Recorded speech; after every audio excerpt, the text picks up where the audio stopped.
to help you get primary source information that helps you lead your offices and lead your companies. And as chair, I welcome feedback from you guys. And Joyce Dellery is also on the call. She is vice chair. She'll be monitoring the chat screen, and she'll be heading this up next year. And so I know that she would like to also hear the kind of issues that you would like us to make available to you. So without further ado, I would like to introduce Amanda Hanneman. She is our 2020 NOMAR president. Probably not exactly the year she signed up for, but it's the year she was dealt, and she has handled it beautifully. So without further ado, Amanda. Thank you, David. I appreciate those kind words. Thank you, everyone, for taking the time out of your morning to join us for this meeting. We appreciate you. I just really wanted to address the year we have had, and it has been challenging. It has been unprecedented. Those are words that we have heard. And through it all, we have had fabulous and talented staff and leadership who have, we've come together. And as your leadership and as the staff, we've continued to deliver tools and resources and services that have helped to continue to deliver for you guys, for your brokers and for the members, so that we can continue to deliver services and resources to our customers. And so I just wanted you guys to know that we're here for you. We've always been here for you. We'll continue to be here for you. I compliment all of you, you brokers who are out there, your agents who are out there, because you have continued to do business in such a mindful, way, and adhere to the CDC recommendations and all of the other recommendations that have been out there. We've been able to continue to conduct business out there. We've not been shut down. Kelly has been out there. She's worked with the state. She's worked with NAR. We've continued to get all the recommendations, all of the information out there, and we've sent information back through statistics that we've had. And through that information and partnering with those different entities, we've been able to get the information funneled back and forth and been able to continue to work. And that has been just instrumental for all of us to continue on that path. And so I am eternally thankful for our staff, for our leadership, for the state staff. Evelyn, thank you so much for you and for Norman. NAR has been instrumental. So I really do give props and compliments to our brokers and to our members, because you guys have really done what it takes to get out there and be mindful of what it takes to do business and to continue to do business in that safe manner so that we can continue to be relevant out there. So I thank you. If there's anything that we can continue to do or that we can do better at the association, please reach out to us and let us know, because that's what we're there for, is for you. And that's what we want to continue to do. So with that, David, I will turn it over back to you. Thanks, Amanda. I appreciate that. I'd like to introduce Evelyn Wolford, and similar things could be said. I don't think this is the year she anticipated, but she has been a great leader for us with Louisiana Realtors. Madam President, I turn it over to you to give us an update. Thank you, David. No, it's not really the year that any of us anticipated, on the one hand. On the other hand, you know, it's opened up a whole new new venue of unanticipated to try to get through. Louisiana Realtors has stayed busy, you know, initially trying to ensure that real estate transactions could stay relevant throughout the stay-at-home orders. You know, it required our lobbyists to do some pushing and remind that this is a relevant business, and we were allowed to continue practicing, albeit following guidelines. Louisiana Realtors has also provided a lot of guidance on their website to navigate federal assistance programs.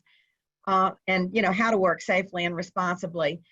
You all might, I'm not taking the wind out of your sails here because I'm delighted with the new updates to NOMAR's website, but Louisiana Realtors has also recently just revamped their websites, and that's a good go-to place for the latest. They get their information from NAR on and from the governor's office on updates with this virus. We've also just cut a deal with Showing Time, collaborating with all the local boards around the state to provide on-the-spot data when asked for what's going on with COVID statistics and real estate sales. So everybody should be able to access that data statewide whenever they need. We've completed our financial audit, woohoo! And I will tell you that the LR is now managing CCIM and IRM from their offices, which I know that Missy has some experience with at the local level.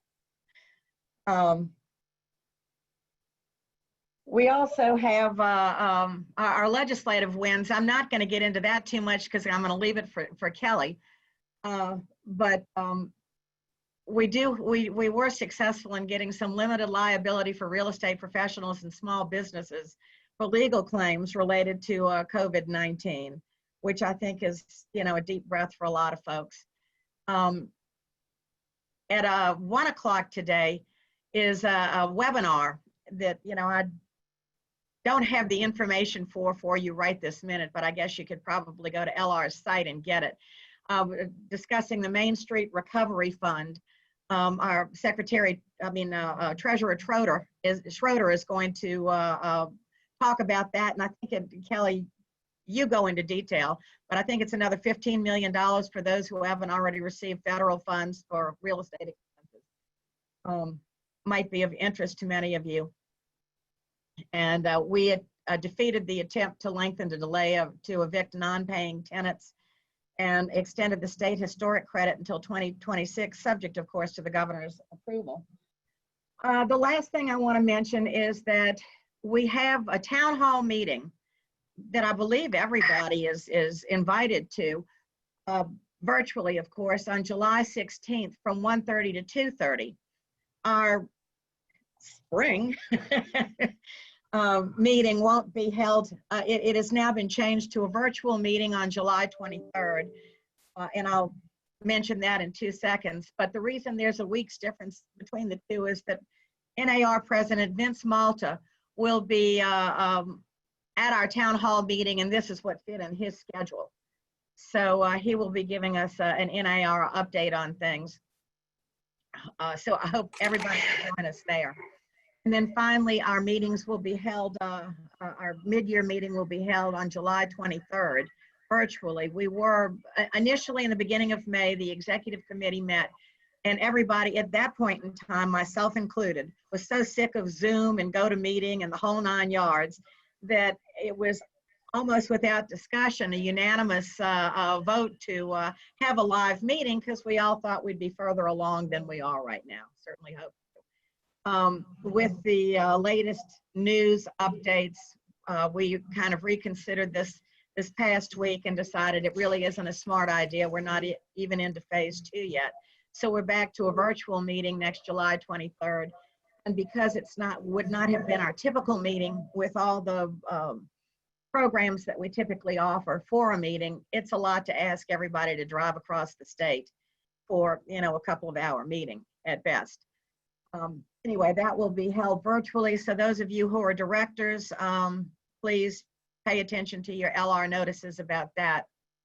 And finally, Harrah's is not holding us to our 90-room reservation that we had for the NAR national meeting in November, fortunately.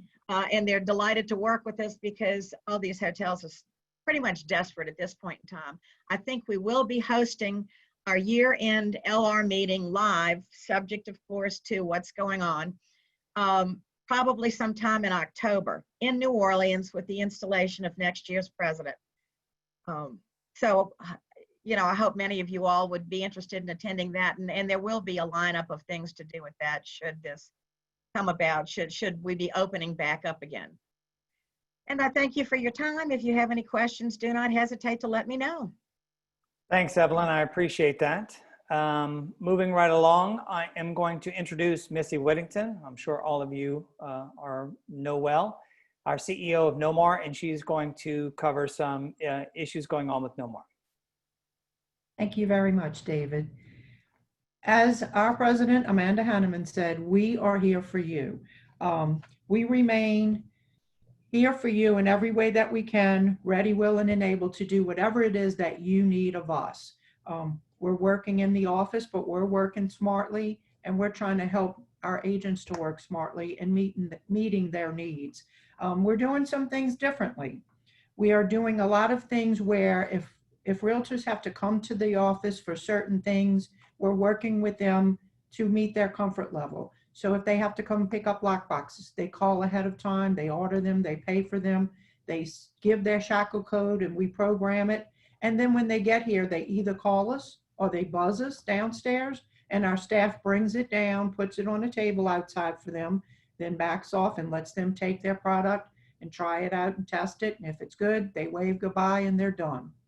When we do our check signing for our treasurers, the same thing happens. They call when they get downstairs, job by check signing, and our staff goes down, delivers the checks through the windows of the cars. They take their time signing checks, which we appreciate very much, and then they wave and go about their way.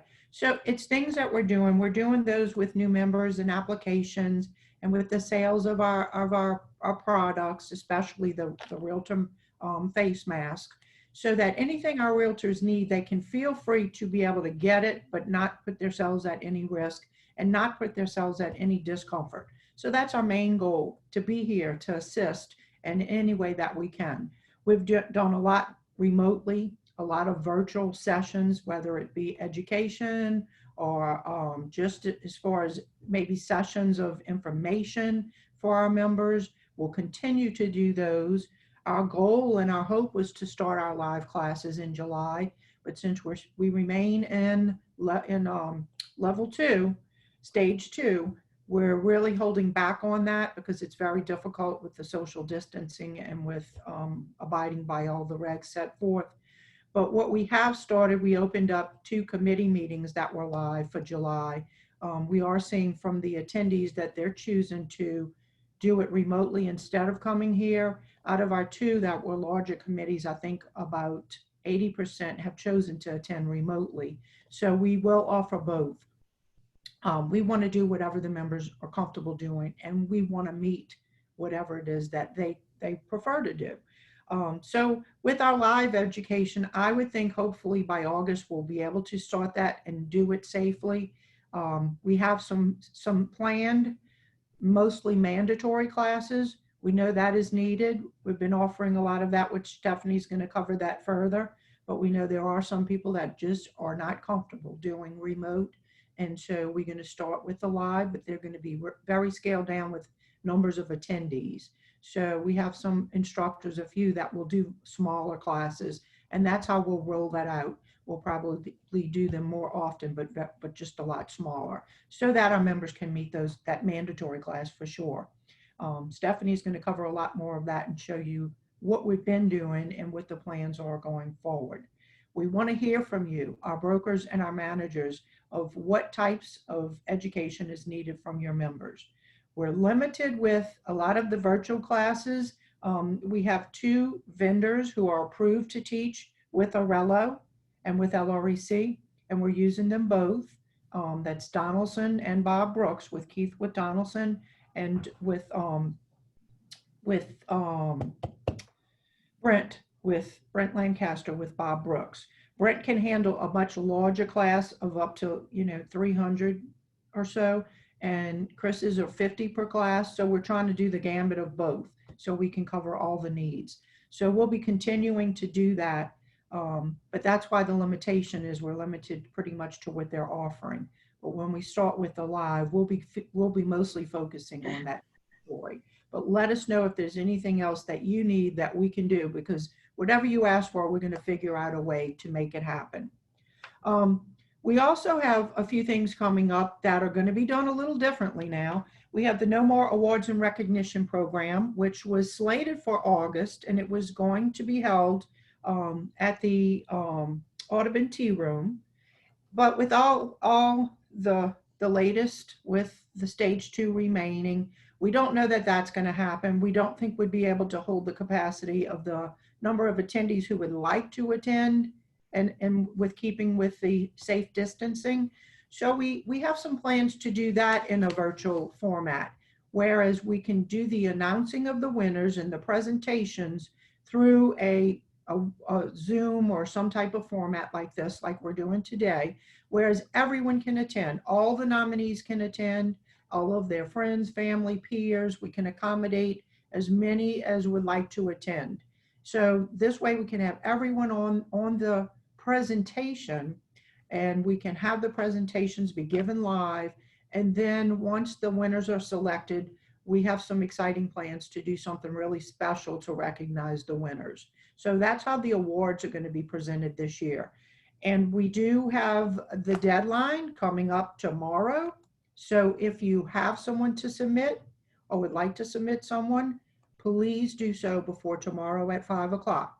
All those are online applications. You fill it out online and just submit it online. So they're on our new website.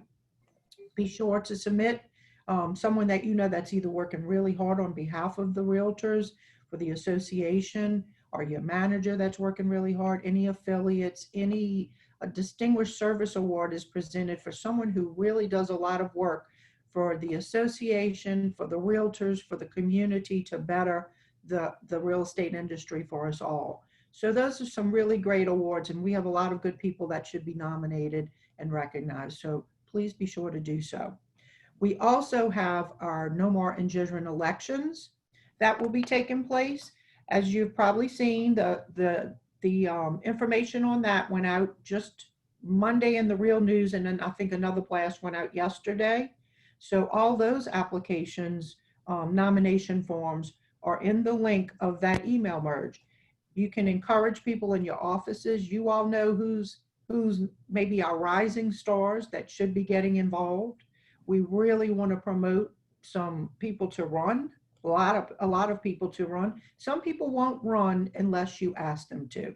They're afraid that maybe it's too much of a clique or it's too hard to get elected, when they are probably our upcoming leaders. So they might need a little push, a little nudge from some of you all who are the brokers and managers, to tell them that it is their time and they need to throw their name in their name in the hat. So encourage them to submit until July 31st. The last Friday in July will be the deadline at 5 o'clock. We're really hoping to get a great slate. We have 4 openings, and so we'd like to get at least 2 people running for each spot. 8 would be a great slate. Those that submit must be qualified, and all the qualifications are online. The ones that submit and are qualified would then be scheduled to appear before the nominating committee. Nominating committee questions them, just verifies that their motives are in the best interest of the association and that they are qualified to move forward. And then after the nominating committee meets, a slate of candidates is moved forward to the board of directors to approve, of which would then be noticed to all the members. So we look forward to that. We don't really have a plan for the election meeting yet. We're kind of weighing out the situation to see if things would be open enough to do a live election meeting. If not, that may be held remotely as well, where everybody can join to watch the announcement of the winners. So that's kind of right now being researched, and kind of we're weighing it out to do whatever will be best at the time of the election. Moving forward on that, we have an exciting new concept for our annual real estate and economic forecast. This is our 10th year, so it will be our 10th annual. So there is no way we would not let that show go on. So our committee has been working really hard, planning a phenomenal event that's going to provide some exceptional speakers with some information that will be really relevant in today's world of real estate. They're tossing around the theme, pivoting to the new normal. We have one confirmed speaker, and that is Lawrence Yun, the NAR chief economist. So his words will be very valuable to us at that time. And this is scheduled for October. It's going to be October 13th and 14th. We're going to do it on 2 days, and it's from 10 to 2 each day, 4 hours each day, and it's going to be held over a Zoom, a webinar similar to this. I'm saying Zoom. I'm not sure if that's exactly the format. It's Brent Lancaster with Bob Brooks Real Estate has a product that he uses that's approved by Arello for CE, and it accommodates up to 1,000 people.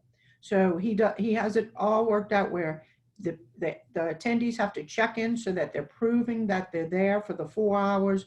So it's not exactly a Zoom, but it's similar to this. And so you will see all of the production, you'll see all of the speakers as if they were live. He has a studio that's really phenomenal that we're going to use to video broadcast the speakers. And so it's going to be a really good program. We'll probably have anywhere from 6 to 8 speakers a day, depending on the times of each of the topics. So it's going to be a robust program. We encourage you to put the word out. It's going to be inexpensive.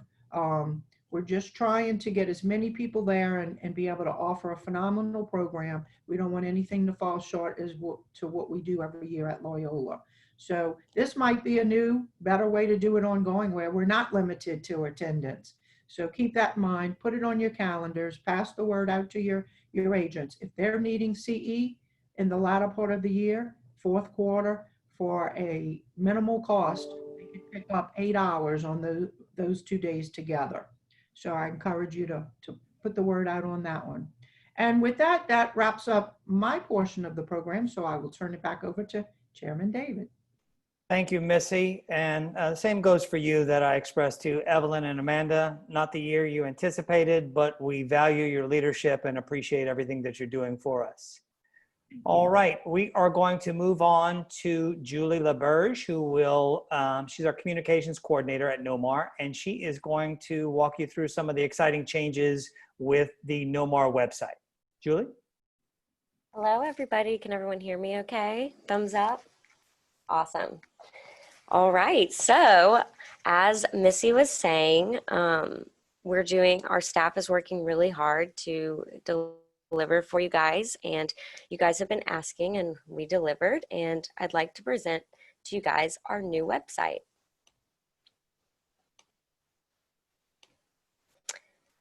So here is the webpage. You guys probably have already seen this by now since I know you guys get on our website a lot, but while we had you guys all here, I wanted to take some time to maybe show you some things that you're not finding. So the goal of this website was to make everything as easy to find as possible. There's so much good information that you guys need to know, and we want to make sure that it's accessible for all of you guys and your agents. So a few things I wanted to point out. The homepage has a COVID-19 updates right at the top by the homepage so that you can go and check any kind of updates that are relevant. We have the latest links at the top. We go down, there's a key for the GSREIN updates, the government affairs, all resources. This is going to be great for you and your agents when you have any questions about anything that's going on with COVID.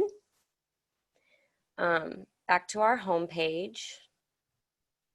We have these boxes. These were the most clicked on things. We wanted to put them in the forefront. Questions about dues and fees, education requirements, forms that you guys need all the time, ethics, advocacy work that we're doing. We have a partnership with the online CE shop, and they have deals all the time, and we want those to be front and forward for the members to know. NAR's window to the law. Another recent update is we have a blog now, and all those recent updates will be to the right of the page. We have this fun NOMAR by the numbers. This is really kind of to brag and to search members for the general public. And we also have these great quick links for if you need to go to NAR, to LR, to the LRAC, Women's Council, and the Realtor Party. So Another thing I would like to show everybody is the About section. We have information on the dues and billing here. We have some new member information, the bylaws, and our Be Part of NOMAR. We have all the information you guys need about all of our different memberships, our different committees. If you guys would like to get involved, we have the descriptions of each committee. If you're looking for an affiliate member, we have this really nice way of looking at all of our different affiliates, all categorized. We have a great professional conduct page with realtor professionalism information, information on ethics, ombudsman, mediation, arbitration. In our education section, we have all the good information about our online CE shop, our code of ethics requirements, and of course, realtor safety. Advocacy, we have information all about how to vote, act, and invest, any side ordinances information that you may need, governmental contacts which you may need, and any LARPAC and non-PAT information. In our GSREIN page, we have all of our markets. This is where you'll find the market statistics, the latest market statistics. We have our broker tour information, our MLS rules, tools, and forms, any key and lockbox information, and all of our apps and technology information.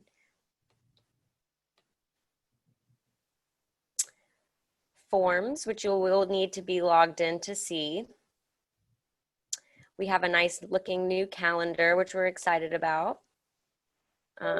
Works pretty much the same way, but it looks nicer. And like I said, our blog. So here in our blog, we'll have everything that we kind of have going on at the most up to date. Different things that we want you guys to know about. And of course, member services, which will take you to the IMS. Oops. And there at the top, we have our online CE shop. We have a quick link to Matrix, to Supra, to Instanet, to our CID website, our member services again, and if you want to pay your dues, fees, and fines. I'd like to know if anybody has any questions possibly about something you're maybe just not finding, something that like your agents have maybe talked about having a hard time finding. I'm here to answer any questions, but you know, as things come up, you please feel free to email me at julie@nomar.org about maybe something that we can do better. It's always a work in progress. And so if there's any way we could make the site better or something that's missing that you'd love to see or something that's hard to find, like please let me know. Thank you, Julie. I appreciate that. And I appreciate the presentation and your hard work on the site. It looks fantastic. Thank you, David. David, we do have a question. Go. It's a question that says, have you all added any new forms to the forms folder on the website? No, I do not believe we have. Okay. All right, and just a reminder that if you have questions about the website, feel free to reach out to the NOMAR office, and Julie is there to assist you and answer any of those questions. All right, we are, believe it or not, a little bit ahead of schedule. So moving right along, it's my pleasure to introduce to you guys Nate Johnson. Nate comes to us from the St. Louis area. He's the president of Real Estate Solutions, a full-service commercial and residential real estate brokerage with a commitment to helping clients achieve their real estate goals. He is also the director of agent development for Redkey Realty Leaders, which is the largest independent real estate brokerage in St. Louis, where he coaches and trains agents to become the best versions of themselves. In addition to representing buyers and sellers in real estate transaction, Nate manages a sales staff while overseeing daily operations of the Real Estate Solutions. Nate has served as the 2018 president for the Missouri Association of Realtors and the 2011 president of his local association, the St. Louis Association of Realtors.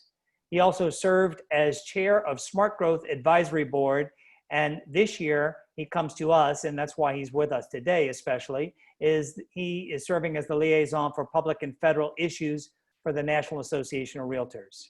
Nate travels nationwide instructing courses for realtors on a variety of topics, including code of ethics, fair housing, diversity, business development, and leadership. Nate is also a certified instructor for the National Association of Realtors and instructs the Smart Growth for the 21st Century course, which helps realtors better understand their role in economic development and how to build their communities in a sustainable way. Nate has a passion for helping other people achieve their real estate goals. He believes that education is the best way to ensure that they are prepared to make good real estate decisions. With that, Nate, I turn it over to you, and I'm thrilled to hear you present today. Thank you, David. Thank you all. Thank you for allowing me to join you today. It's a real honor. And in fact, it's a real honor to serve in the role as NAR liaison for federal and public issues as well. Like David mentioned, like many of you, as a realtor, I'm helping people achieve the goal of homeownership every day. However, one of the things that may be a little different is that I didn't grow up in a home that my parents owned. In fact, I didn't even really meet a realtor until I was an adult. As my father was coming of age, it was perfectly legal to deny him housing and other opportunities. And I was alive when it was legal to deny housing to women. And it was just about 30 years ago when it was still legal to deny housing to someone in a wheelchair. And still, it is federally legal to limit these opportunities based on sexual orientation and gender identity. I'm certainly not an advocate for patience, but I do realize that the wheels of justice turn slowly. And we have made progress in our association and in our industry. I'll tell you, I was alive at a time when I would not have been welcomed as a member of my association. And, as David said, I had the honor to serve as the president of our local association, as well as president of my state association here in Missouri. And of course, now I'm blessed to have the opportunity to help people achieve the American dream of homeownership. And, the road towards justice and equality, it certainly does move slowly. And as you know, many of the challenges that we're facing today were born from policies that we as realtors either created, supported, or ignored, quite frankly. And these policies led to a lack of housing choices across our country, which has created diminished upward mobility among African Americans and others. This plays a role in a lot of the peaceful protests and the tragic expressions of destruction that we've recently seen in our communities. And what we've got to do is we've got to educate ourselves on the history of injustice and civil rights and fair housing, so we really understand what's taking place in our country and what has caused some of these challenges that we're facing. Only then will we understand how we've arrived here. And we've got to continue to make sure that diverse voices are at the table, and we've got to support them by not allowing them to be the singular voice of diversity at the table. Now, NAR reorganized last summer a bit, and they worked to create a new fair housing policy committee so that we could more effectively advocate on national fair housing policy. Brian Green has been hired to serve as Director of Fair Housing Policy. Brian served at the U.S. Department of Housing and Urban Development for 29 years, where he was the top career official overseeing enforcement of the Fair Housing Act. And that's a tremendous step for our organization.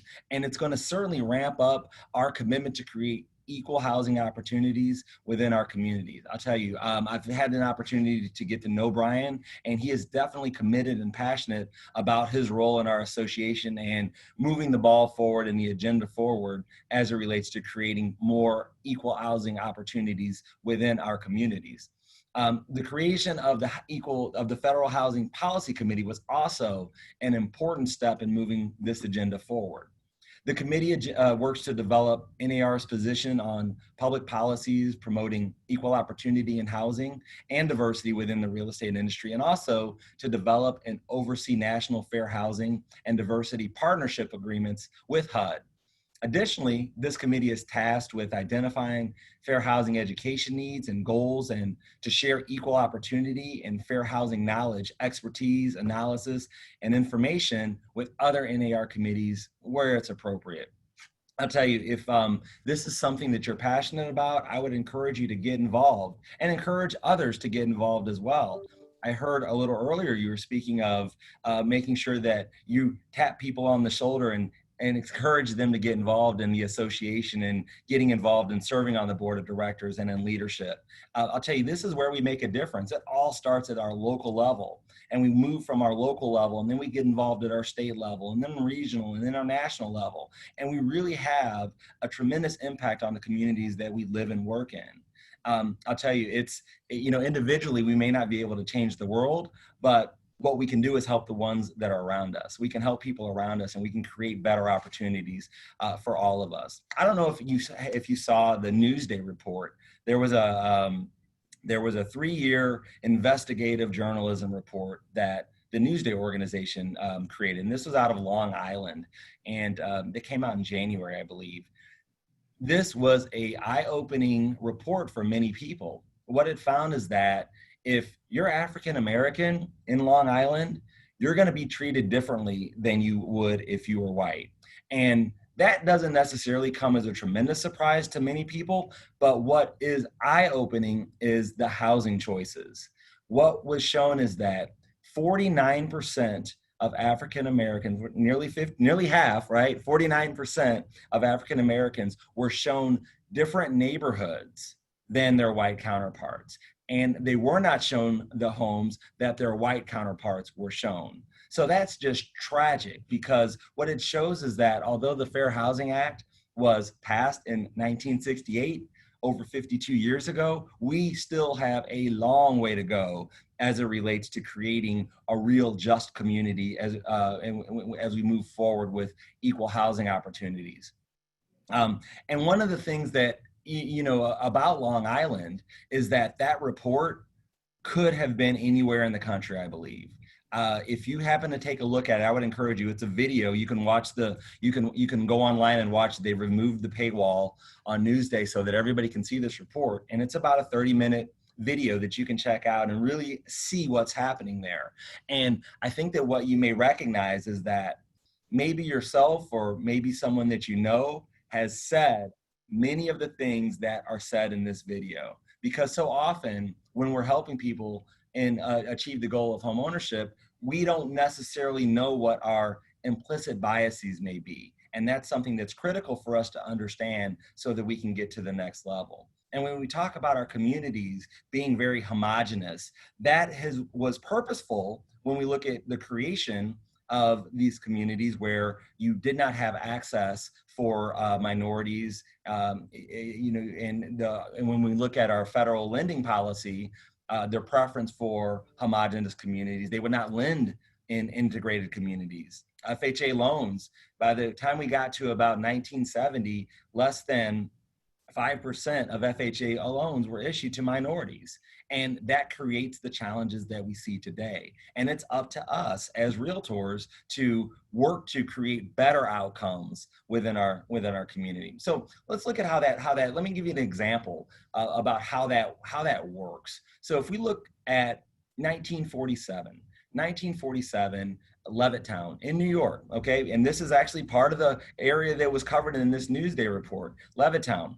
In 1947, they had a development, Levittown. They were created all over the country, in many parts of the country.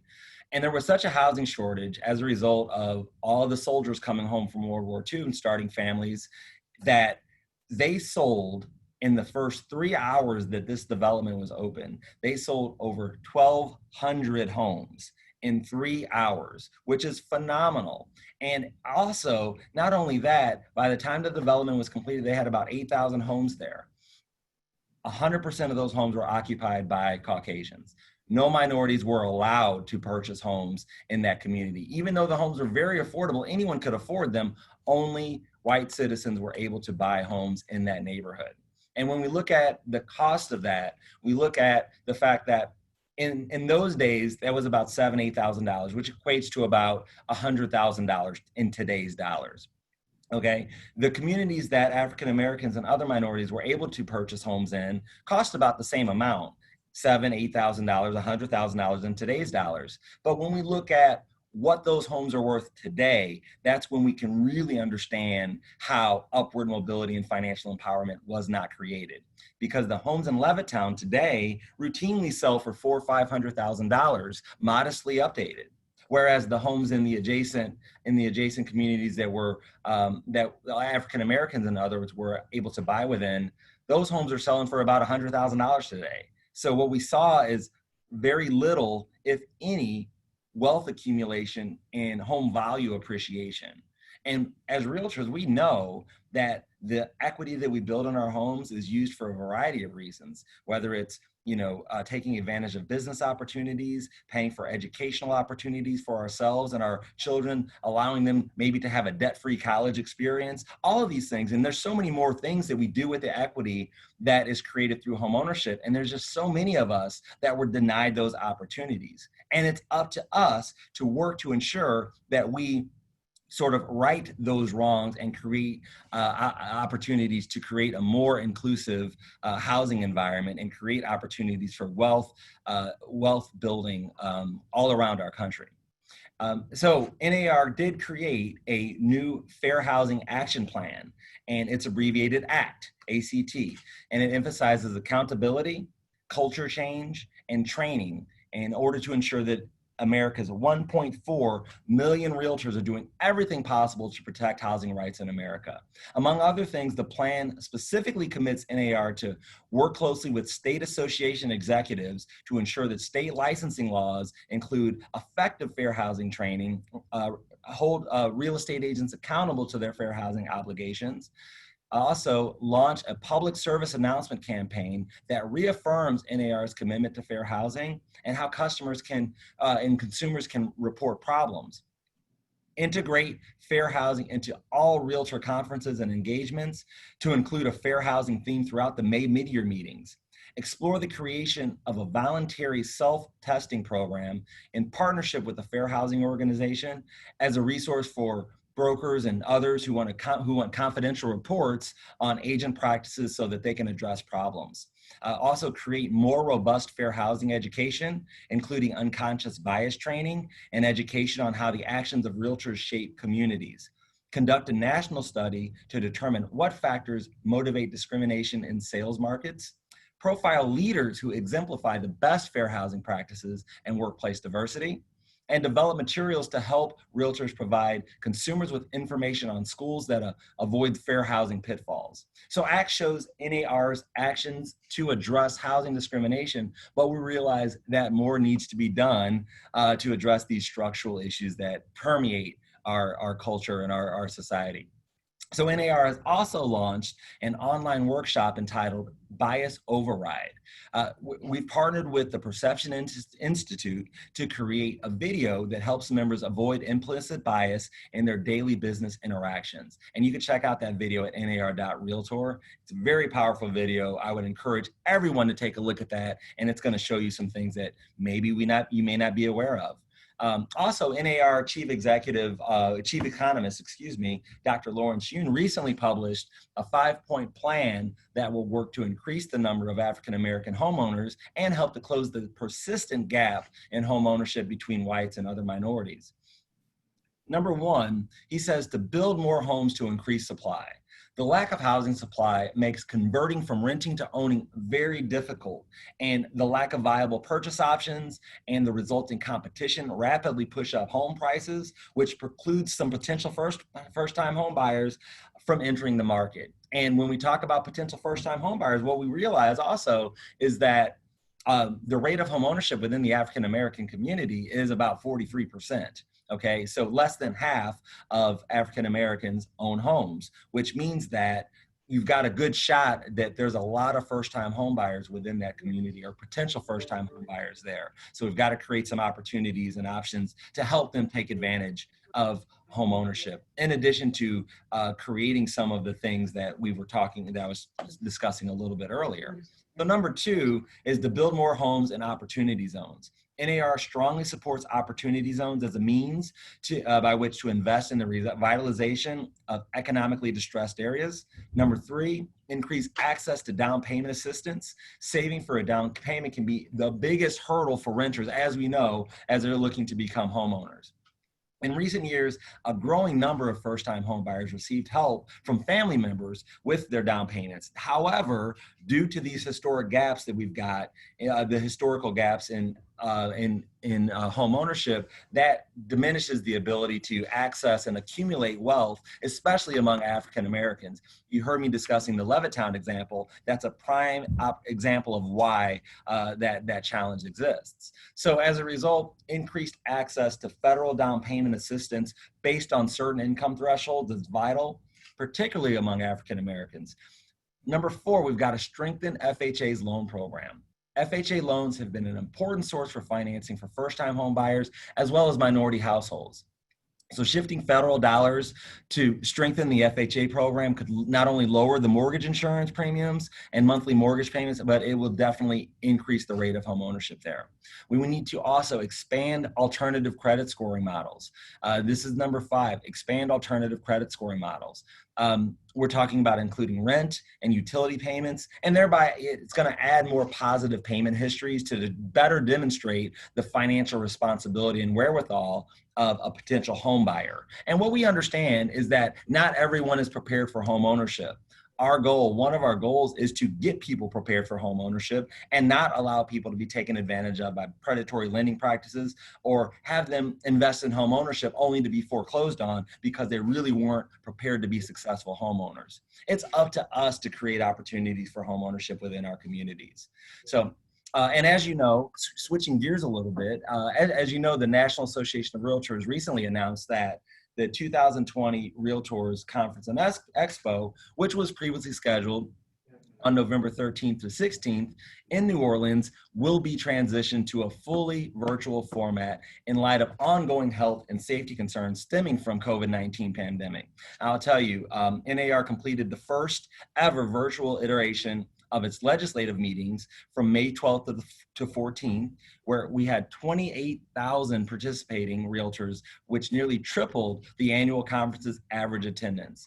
Now, the decision to shift to a virtual conference for November was not made lightly, as you know. I've heard you talking a little bit earlier about some of the challenges and struggles that you have because people are a bit zoomed out and they want to be in person. And, but what we realize is that we've got to make sure that we are keeping the safety and well-being of our members at the top of mind, because obviously if we have a conference and a bunch of people end up sick, that is not in the best interest of our members, our association, and the community, certainly.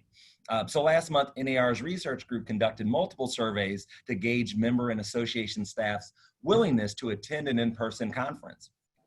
More than 2/3 emerged as net detractors when asked about their willingness to travel to New Orleans for this conference. In the survey, which was sent to over 55,000 realtors, it generated over 4,000 unique responses. The detractors noted that lingering safety concerns when traveling, their expectation to still be avoiding crowds in November, and the unlikelihood of a vaccine being available by that time. That was part of the reason for their detraction. And, as I stated, the well-being and safety of our members is paramount. And NAR has used the circumstances surrounding this pandemic to consider how we can evolve and better prepare for the markets of the future. Investments that have been made in technology have allowed NAR to execute an overwhelmingly effective and fully virtual legislative conference in May, as you all know. And we're excited to build on that experience to provide an even more productive and engaging virtual conference and expo this November. Now, you may remember that the NAR conference was the first large conference to come back to New Orleans after Hurricane Katrina. And we certainly look forward to coming back after this current challenge subsides. And I'll tell you personally, my second conference was in New Orleans, and this was after Chicago. It was probably, 15 years ago or so, somewhere in that 15 to 18 years ago. Oh my gosh. Anyway, somewhere in that neighborhood. And I had such an amazing time. So we were certainly all looking forward to coming back. And every time I've been to New Orleans for conferences and other travel and visits, I've had an amazing time. So we are definitely looking forward to coming there to visit with you all. So NAR will announce more details, including the registration information, in the coming weeks. The virtual format will allow NAR's full organizational governance processes to proceed as normal during the conference, which will also include relevant speakers, energizing live stream content, networking opportunities, and an industry expo. So I think that you'll all agree that our current global pandemic has forced us to the future faster with greater adoption of online meetings and other technologies. And of course, although it doesn't replace in-person meetings, I think that we agree that it has created efficiencies in our business that we will continue to utilize long after the pandemic is gone. So let's continue to work together to ensure that we emerge from this challenge stronger and create better outcomes for our communities. Rest assured that your National Association of Realtors is there to help, because that's who we are. Thank you. Nate, I can't thank you enough for joining us. If there's a silver lining to this kind of a format, it allows us to have the talent such as Nate to reach out and join us. So I appreciate that. And I expect that you put in a good word for a rapid rain check for New Orleans for NAR's meetings. But we fully understand, while disappointed, that we need to go fully virtual this year. All right, moving along, we are going to hear from Kelly Starrett, who is the Senior Vice President and Director of Government Relations. Kelly, you want to take over? Sure. Thank you so much, David. And thanks again to Nate for being with us this morning. So let's talk about politics. We're going to start with the dirty stuff first. So as Nate mentioned, Dr. Lawrence Young has this great 5-point plan, right? And the very first point was you've got to build more houses. We have some municipalities that don't understand that logic. So we have 3 places right now that are currently looking at building moratoria. They do not want construction to happen. They are all having some drainage issues and have decided that the best way to combat poor drainage is to just not build any more houses. We don't like that. In general, we don't like people to say they're not building more houses. You guys know we have some inventory struggles already, and that lack of inventory is going to make houses less affordable. So we are fighting this at every turn. The biggest one we're dealing with right now is in Tangipahoa Parish, for those of you on the North Shore. We have been working with Neighbor, we've worked with Louisiana Realtors, we've worked with the National Association. For those who live in Tangipahoa, you should have received a call for action that went out to let the council know that we oppose their building moratorium over there. There are a few different problems with it. It is only a 60-day moratorium, but there's nothing behind it. They want to ban construction and they have no plan. They're not doing a study. They're not fixing the drains. They're not doing anything other than just banning construction. And it gives them the ability to renew it as much as they want, which is another big problem. Next thing you know, you've gone 2 years and not built a house in Tangipahoa, and we don't want that. So if you receive that call for action, make sure you take it. It also went out to consumers. We were able to use NAR's assistance to make sure that members of the public saw this call for action as well. So anybody who lives in Tangipahoa who was part of NAR's database got that alert. So for those of you who have agents in Tangi, who have friends and family out there, see if they received it and make sure they take it. That vote is coming next Monday, so it's really important that we get the word out to the elected officials in Tangipahoa that we do not support this construction ban. There's another one going on in St. Charles Parish that has been pushed to the Planning and Zoning Commission for their further review of their construction ban. That one's going to last 18 months if it ends up passing. So we're going to be involved there. We're trying to find the best solutions. Obviously, as realtors, no one wants to see a house flood. That affects property values incredibly in big doses. So we've got to find the right ways to fix all these drainage problems that we're having, but without saying that we're not going to build new houses.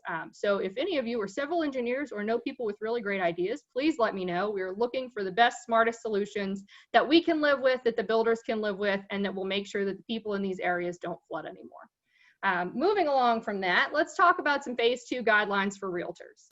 This has gone out a bunch because we've been in phase 2 for a long time, but we put out the full comprehensive guidance on what you guys need to know, what your agents need to know when you're having open houses and broker tours, when you're meeting with clients.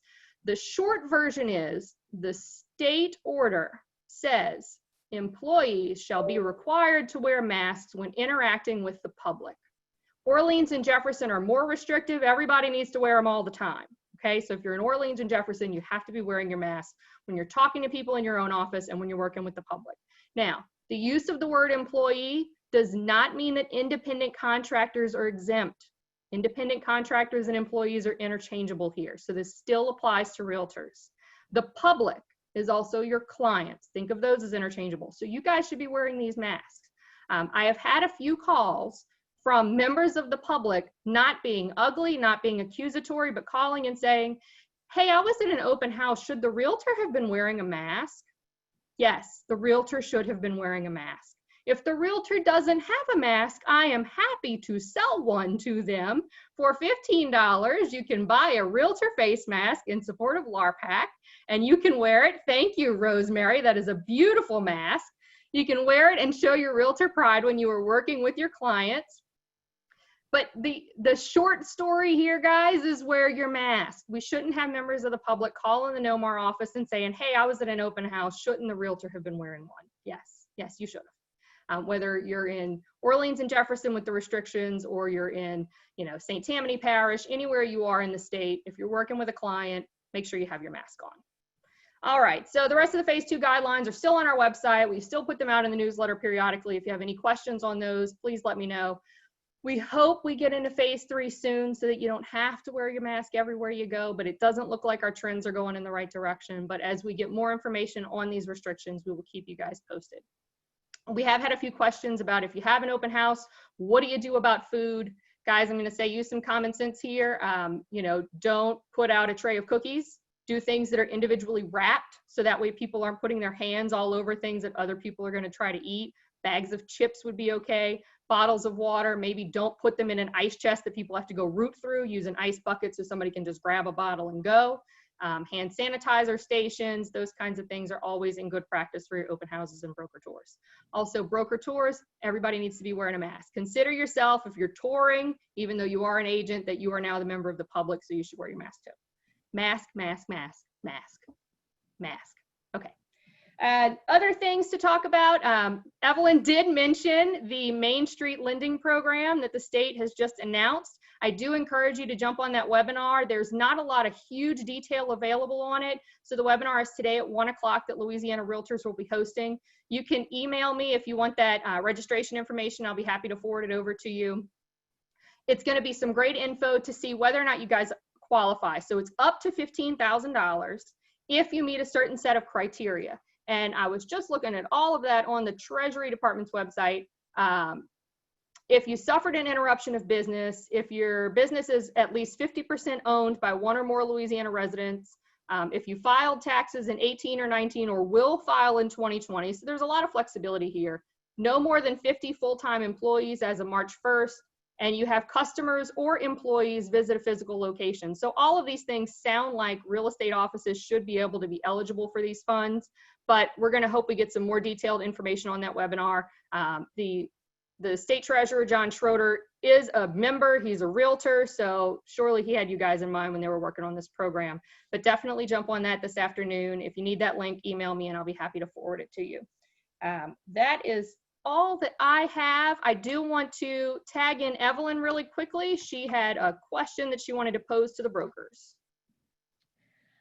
Yes, I didn't think to mention this when I had my a few minutes earlier, because it's just come up. I actually sit on a fairly new committee at NAR of safety, and the program Forewarn has come up in a lot of communities around the United States, and many states and local associations are looking into offering it to their membership.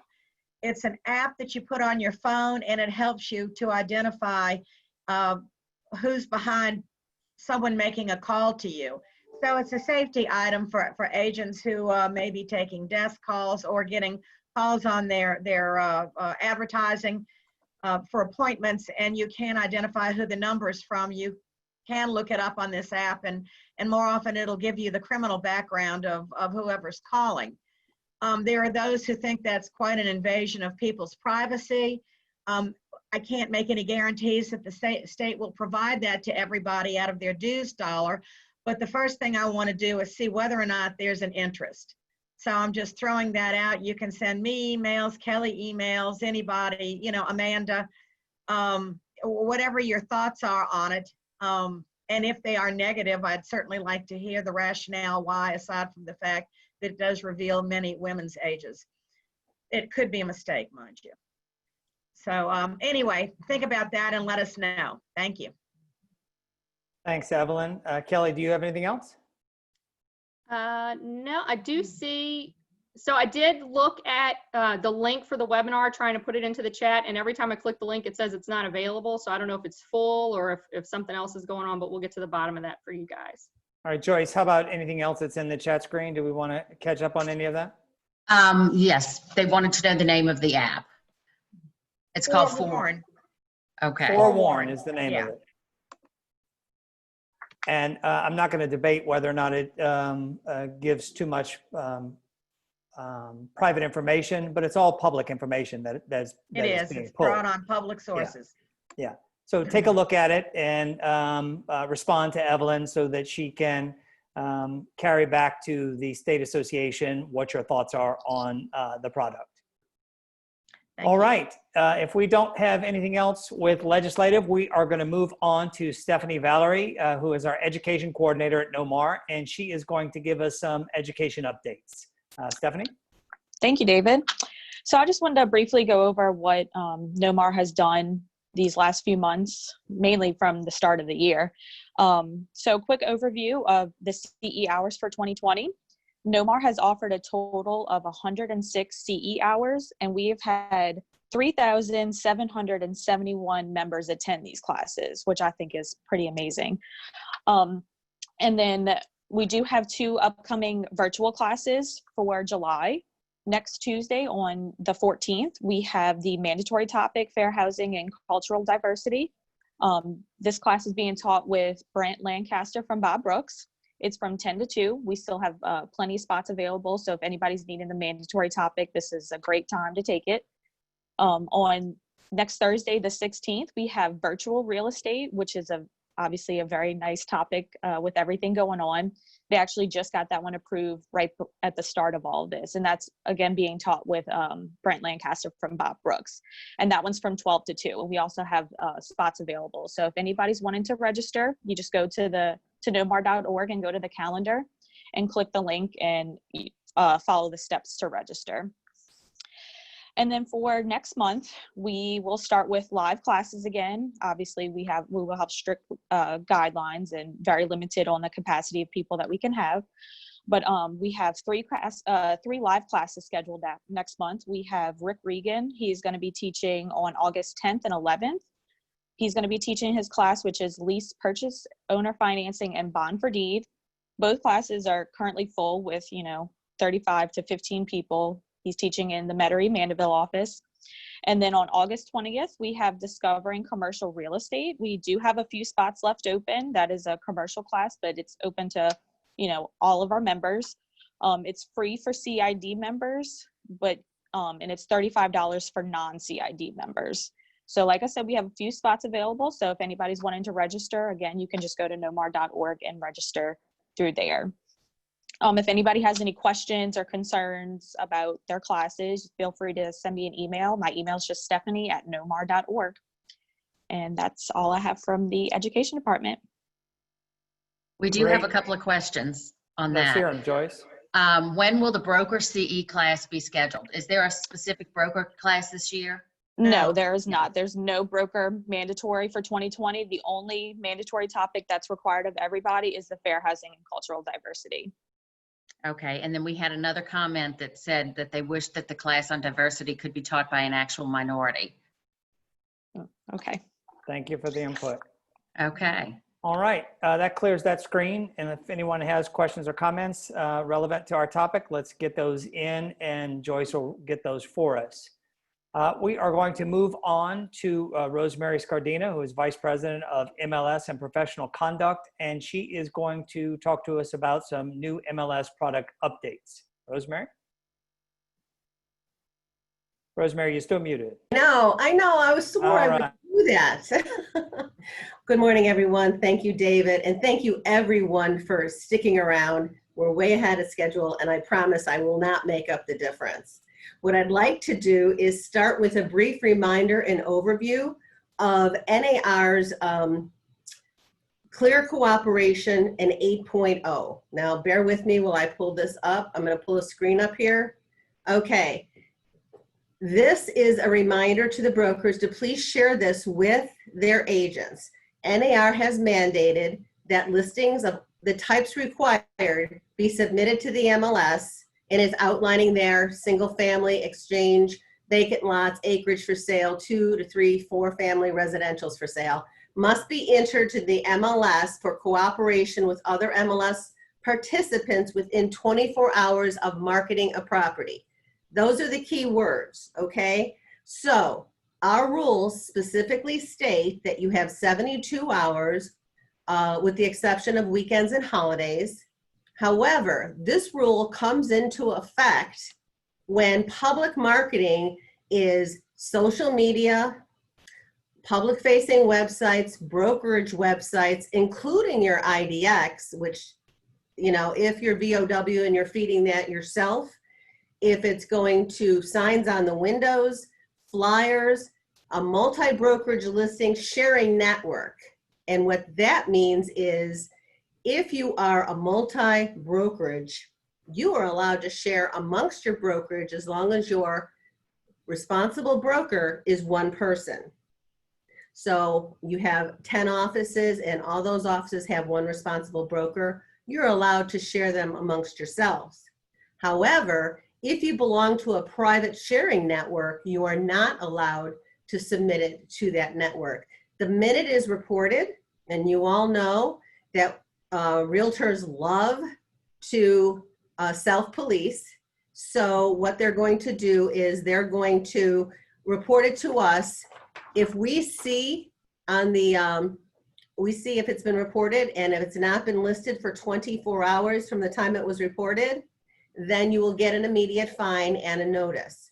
So it's very important that you understand that situation, and we have the information. We gave a 60-day grace period. It's very important that you all appreciate the fact that we, okay, here we go. You'll have to forgive me. I have so many slides.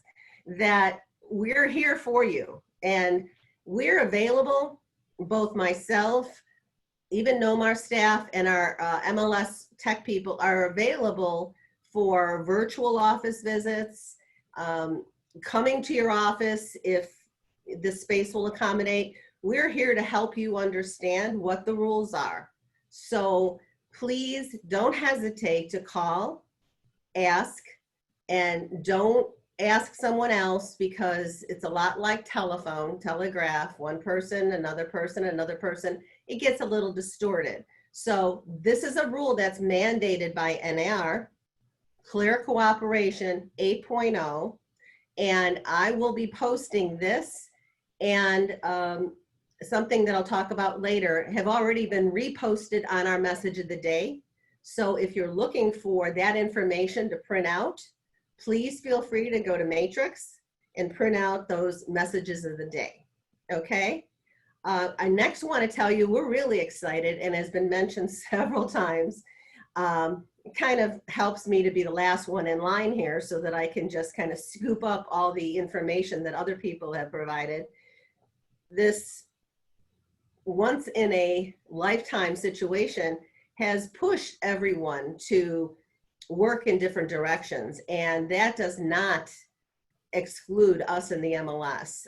We have a lot of our classes, almost all of our classes are on Zoom, but we have one special, it's called a virtual lab, that you don't need to register for.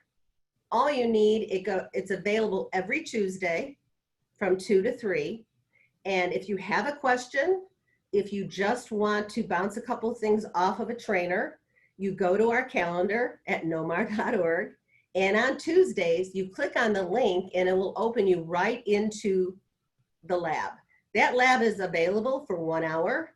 You don't have to register. You come and go as you please. You can stay the whole hour. It's really something that is valuable because not everybody's on the same time. So you know on Tuesdays, you can check in at 2 o'clock and you can get your answers right away. So you don't have to worry about having to leave a message. We are getting a lot of calls from our subscribers. We're reaching 7,000. And so we are trying very hard to get to all of you, but we'd like the brokers to help us. Call on us, ask us to participate in your meetings, advertise the virtual lab It's there for everybody. And our classes, our virtual classes, they fill up all the time. So it's a wonderful opportunity for y'all. Now, showing time, when we first got hit with this pandemic, and I'm sure you all are aware of this, but if not, I just want to let you know that they have added, and they added this in April. So they didn't waste any time. They actually put in a showing, the appointment schedule, that you could do virtual showings. And the virtual showings can be done real-time video showings. They could be done recorded video showings. They could be virtual tour showings. There are a lot of things that you can do with this. And it was done, we've had this now since April. So we're in July. So you've got to understand that this was available right off the bat. So we wanted to make sure that even though in the state of Louisiana, real estate was an essential service, an essential business, we wanted to make sure all of our subscribers and their customers, clients, were safe. So this too is actually on Message of the Day. So there's a PDF up there if you'd like to just take it down. I know a lot of this stuff is just sliding right through it, and we can't give you paper handouts. So I made sure that I put a couple of these on the Message of the Day, okay? So now what has already been rolled out is our Property Panorama InstaView, and you're gonna have to bear with me again. I'm gonna see if I can do this. Excuse me. There we go. Okay, this is a product that's available to all of the members, subscribers of GSREIN at no additional charge. Every listing gets an InstaView generated 5 free photos. The first 3 photos in your listing will be taken out and uploaded in kind of a InstaView, for those of you who are old enough to remember the View-O-Matic, and it gives you a really nice slide of the first 5, and it's put into your listing. It's uploaded and can be automatically generated into your virtual tour. You are given an option not to allow it. There's a yes or no, but just so you understand that this InstaView hands-free tour is MLS and IDX compliant. It's a full screen and fully responsive and supports HD images. So it's really kind of a cool thing. There are additional products that you can purchase from Property Panorama, but we would just like to give something to the subscribers to help them, those who are not able to afford something for themselves. And also, if you look at the Pro flyers and all the additional products they have, they're very, very expensive, and they've extended to GSREIN subscribers a great price. So we have that free solution. Anything else you see, you give them a call, and they're very happy to help you with that. The following 2 member benefits are currently in development to customize them to the GSREIN market. These will be provided at no additional charge, and our expected launch date is approximately 30 days. So now what I'm going to do is the first one, as Evelyn talked about, she talked about Showing Time. Showing Time has 2 phenomenal products. The first one we'll discuss is Fast Stats, and I'm going to expand this screen. This is the one that's going to be available on the website. Excuse me, Rosemary, this is David. I just want to jump in. If you're attempting to share screen, it's not working. We're not seeing your screen. Okay, well, thank you. Yeah. Okay. Okay. It didn't go through? Let me see. We've understood everything that you're discussing, but we have had no visuals. Oh, well, that's embarrassing. All right. Let's try this one more time. Okay. Well, you know what? I'm not going to waste everybody's time because it's really not worth it. What I'm going to tell you is that the Fast Stats is a very cool, comprehensive market stats product that's going to allow you and the members of the public that go to our website in GSREIN under market statistics to actually get a monthly indicator report, local market update reports, and local annual reports right there on the website. These are available to the public. Now, what Showing Time also has, they also have InfoSparks. Now, this is going to be only available to y'all as the subscribers of GSREIN. And this thing is very cool. It drills so far down into our statistics, into our market. It's giving you the ability to brand the charts that you produce. It analyzes the data. You can provide this on websites, social media. It's something that I think is really going to revolutionize the way that you can provide the statistical information to your clients, both sellers and buyers. So we are currently, as I said before, in development with them. We're making sure, and Missy can attest to this, making sure that is customized to GSREIN's markets, and that we're hopefully expecting it to roll out in 30 days. So Fast Stats and InfoSparks. Fast Stats is for the public website, will be found under GSREIN, under Market Stats. And then the InfoSparks is going to be your jewel for your access only through Matrix. So the public's not going to have the ability you will have to specialize on all this. So, and believe it or not, this is finally, I am excited to tell you that we are going to be one of the first in the CoreLogic customer base to be providing you with the best enhancement to Matrix since Matrix was developed. Matrix 10 is coming out. Some of you may have realized and seen the UI and how kind of cool it looks, but that's nothing compared to what you're going to see. We are going into staging next week on Monday, as a matter of fact. And 3 weeks from that day, hopefully the first part of that first week in August, we will be launching a totally updated and enhanced Matrix, Matrix 10. The UIs, some will be global and it'll go across all the pages. Some will just stay like with the front, the home page, and some of the search pages. But it's going to have the mapping capability is going to be enhanced. It's going to have the 360 additional layers on the map. There are so many things to be able to experience on this that the GSREIN board and staff as a whole is so excited to have you see it. It's something that comes to us through our relationship with CoreLogic, and the fact that we're going to be some of the first in the country to get it is very exciting for me. I also want to tack on one quick thing about the lock boxes and the keys.